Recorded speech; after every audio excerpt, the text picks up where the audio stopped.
Hey guys, this is Tesla Envy. I'd like to show you my Kilowatt bag that I developed. It is a top tube saddle bag meant for holding a ton of LiPo. I call it the Kilowatt bag because it can easily hold over a kilowatt hour of lithium polymer battery. It is primarily designed to fit 4C 5 amp hour hard case packs. Here I have a string of 6 packs. The interior of the pack is ample to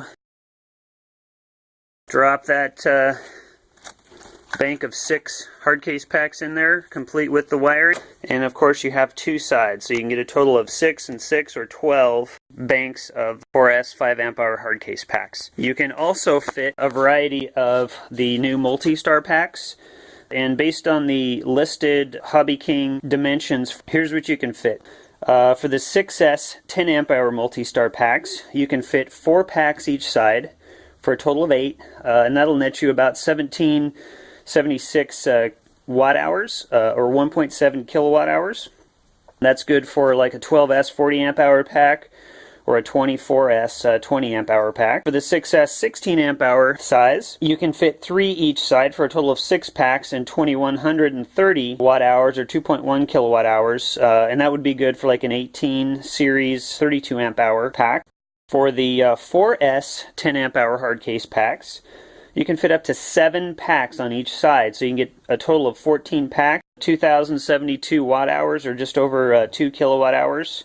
If you're running 28 series 20 amp hours, this would be a great solution. And then the 4S 16 amp hour packs, multi-star, you can fit 3 each side, so not quite as much room there. Total of 6 packs for 1420 watt hours.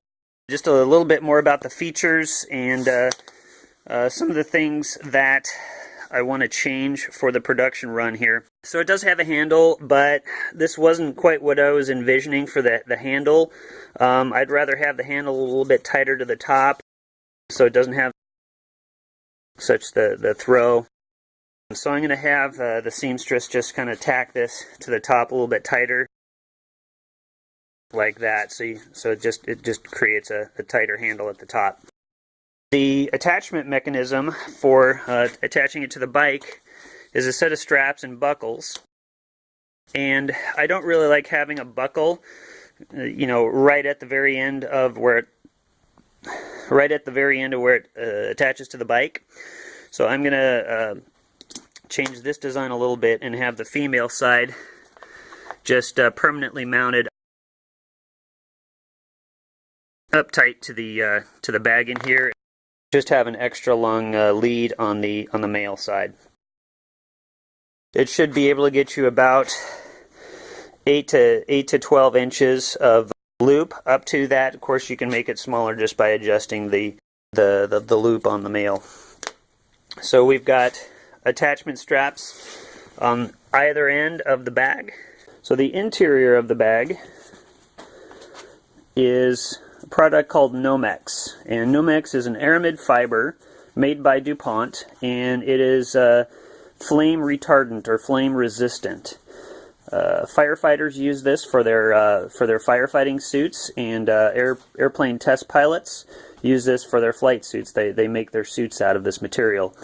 And exposed to direct flame, it does not catch fire, it does not sustain fire. It will burn though eventually. So it's not really a fire prevention system, rather than a gives you additional time if a fire does happen in your bike bag. So a little bit of a safety feature there. Velcro holds those flaps down tight. I'll show you the reflective striping here. Here's the reflective striping. You can see with my camera's light on it, it's your typical, high reflective all the way around the bag. So that's a nice little feature, makes you a little bit more visible. So the interior of the bag has some foam lining. This is 3/8 thick. closed cell foam. It's fairly rigid foam. Provides pretty good protection for your batteries, and that foam is lined on the exterior, the interior face, the ends and the bottom of each compartment. The top does not have any foam in that, just to make it so it wraps easy. Pretty good protection for the batteries. If you have soft side cases batteries, I do recommend that you add maybe some 1/8 inch masonite material. Line the interior of the pack with masonite. That will provide a little bit extra protection for your batteries if you take a spill or if you get into an accident and physically beat up the bag.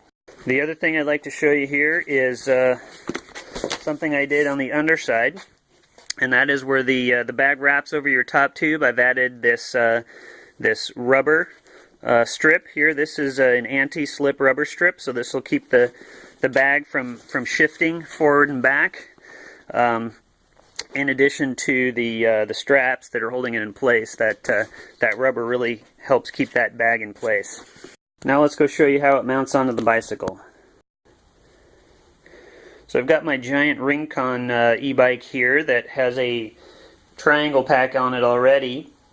And the great thing about the Kilowatt bag is it can fit right over that triangle bag, whether it's an Ibera bag like that or the EM3 EV or Falcon EV bags. This flat spot on the top tube is a good 3.5 inches wide, which can straddle even up to 2 cells in parallel in your frame bag. So pretty wide for that. If your frame bag isn't that wide, it just basically drapes down a little bit tighter. So it sits on top of the bag like that. You can wrap the straps around the front tube, around your fork tube, and then if you like around the back of your battery bag here or even behind your seat post. The straps will be long enough for that. You can adjust your straps to move the bag front or back as you see fit. One thing to note is that you may get a little bit of tighter clearance at the front wheel, depending on how close to your front tube you have it. Also, if you have double crown forks, a lot of guys experience some turning radius restriction with the additive bags. This bag, if you did pull it tight to the front tube, obviously you'd have that issue as well. But again, if need be, you can slide it back to give yourself extra clearance.